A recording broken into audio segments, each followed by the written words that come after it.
Sa mapagpalang araw sa ating lahat, ako po si Sarines Palamatila. Lahat ko natutunan para sa daily devotion na pinamagatang be sensitive to the Spirit of God. No? Yung scripture po natin ngayon is 1 Corinthians chapter 2 verses 10 to 12. And sinasabi dito na, these are the things God has revealed to us by His Spirit. And the Spirit searches all things, even the deep things of God. For who knows a person's thoughts except their own spirit within them? In the same way, no one knows the thoughts of God except the Spirit of God. What we have received is not the spirit of the world, but the Spirit who is from God, so that we may understand what God has freely given us. So, sasabi ito yung sensitive, no?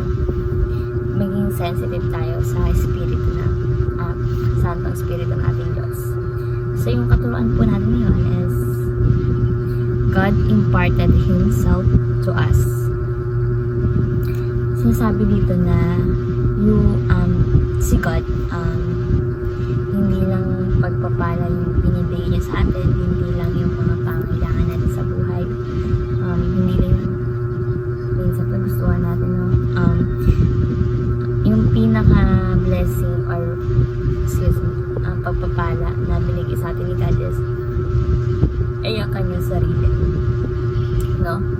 Yung sarili niya yung pinaka mainam and pinaka magandang blessing na ibinigay niya sa atin, kasi nagpakapako siya sa krus ng Kalbaryo para sa ating kasalanan na dapat tayo yung tutubos, pero nagkatawan tao siya para siya na lang yung lumubos sa kasalanan natin.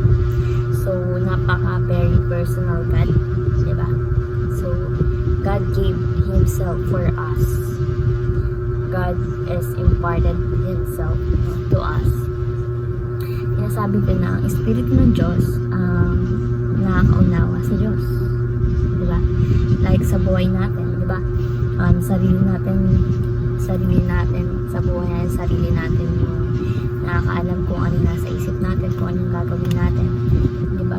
Ganun din po sinasabi dito na yung Espiritu ng Diyos lang yung nakakaalam or nakakaunawa sa atin, sa Diyos, no?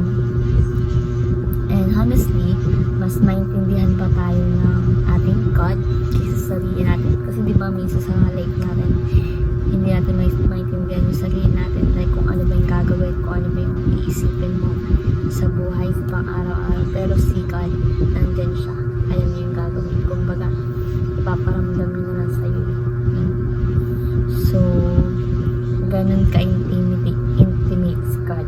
Yung ganun siya ka-close pagdating sa mga anak niya, pagdating sa atin, pagdating sa mga mananampalataya sa Kanya. Next is, we have the mind of Christ. Sinasabi dito na hindi gumagawa or hindi gumagalaw ang ating Panginoon na hindi alam ng Kanyang Ama, hindi kalooban sa Ama, no? Hindi daw po. Ang Father at Son is isa lang yung takbo ng isip nila, diba?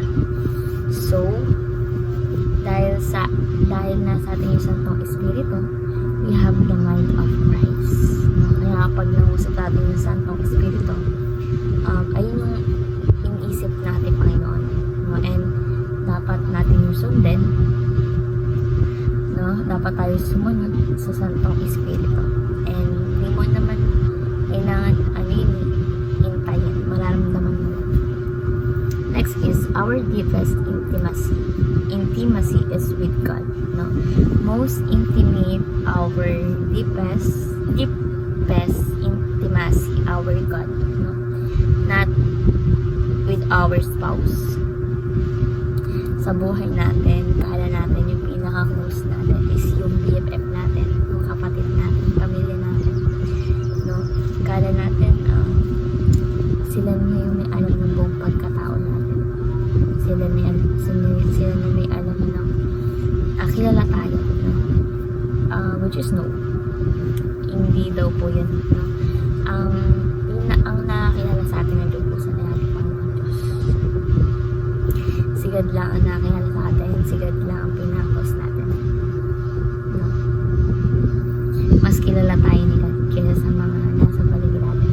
mga spouse na natin, no?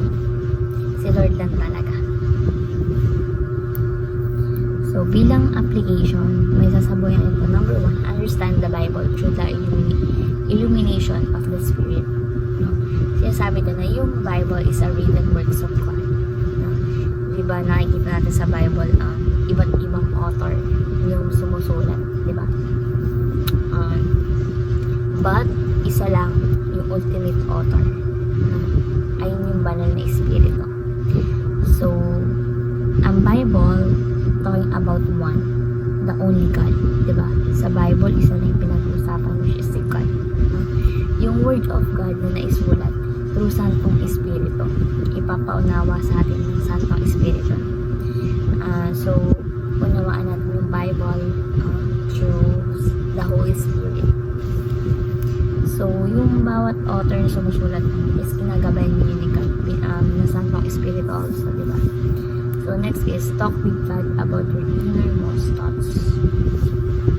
Sabi nito na huwag tayo mag-atubiling o magdalawang isip na kausapin ng ating Panginoon. Na kung ano yung gumugulo, huwag mag-abag sa ating isipan kung ano yung problema na pinagdaanan mo. About problem with your family, friends, etc. Huwag tayong mag-atubiling kausapin ng ating Panginoon dahil si God, unawa niya naman tayo. Talk with God about your innermost thoughts. Hindi ka man yun nakikita, hindi mo man yun nakikita, or